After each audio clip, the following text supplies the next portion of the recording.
بسم اللہ الرحمن الرحیم المال والبنون زینۃ الحیاۃ الدنیا والباقیات الصالحات خیر عند ربک ثوابا وخیر عملا۔ یہ مال اور یہ اولاد صرف دنیاوی زندگی کی تھوڑے دنوں کی آرائش ہے، اصل میں تو باقی رہ جانے والی نیکیاں ہی تیرے رب کے نزدیک نتیجے کے اعتبار سے بہتر ہے، انہی سے اچھی امیدیں باندھی جا سکتی ہیں۔ نبی کریم صلی اللہ علیہ وسلم کا ارشاد ہے کہ صدقہ کرنے میں جلدی کیا کرو، اس لیے کہ جو مصیبت آنے والی ہوتی ہے وہ صدقے کے وجہ سے ٹل جاتی ہے۔ ایک بزرگ کا عجیب واقعہ لکھا ہے۔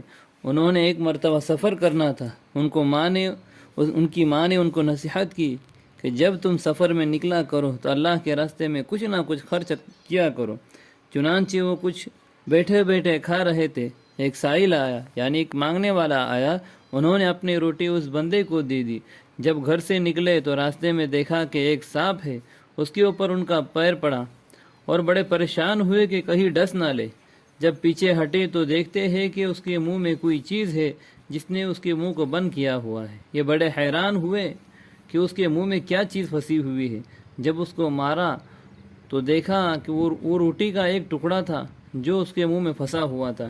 پھر کسی بزرگ نے بتایا کہ تم نے جو آدھی روٹی کسی فقیر کو دی، تمہاری موت کا وقت تو آج لکھا تھا، لیکن اللہ نے تمہارے اس صدقے کی وجہ سے تمہاری عمر میں برکت دے دی، اور وہی روٹی کا ٹکڑا گویا اس سانپ کے منہ میں جا کر پھنس گیا۔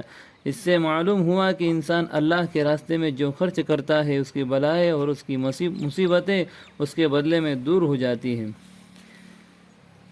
ہم کو چاہیے کہ گھروں میں اس بات کو ذہن میں رکھے کہ اللہ کے راستے میں جو بھی خرچ کر سکے، اگر کسی کی حیثیت 1 روپے کی ہے تو اللہ کے یہاں اسی طرح قبول ہوگا جس طرح کسی امیر آدمی کا 1,00,000 روپے قبول ہوتا ہے۔ اللہ تعالیٰ انسان کے دل کو دیکھتے ہیں، نیت کو دیکھتے ہیں، اخلاص کو دیکھتے ہیں، مقدار کو نہیں دیکھتے۔ بنی اسرائیل کا ایک عجیب واقعہ لکھا ہوا ہے۔ ایک آدمی تھا، اس کے وقت میں قحط پڑا ہے، بارش نہیں ہوئی، لوگ پریشان ہوئے، حیران ہے کہ اب کیا بنے گا، حتیٰ کہ بھوکے مرنے لگ گئے، برا حال ہو گیا۔ ایک آدمی تھا، وہ اپنے گھر سے نکلا، شہر سے دور ویرانے میں اس نے سفر کرنا تھا۔ وہاں اس نے ایک پہاڑ دیکھا، اس کے دل میں صرف خیال آیا، کاش میرے پاس آٹا ہوتا، میں شہر والوں میں تقسیم کر دیتا، سب کھانا کھا لے، بھوکے نہ رہے۔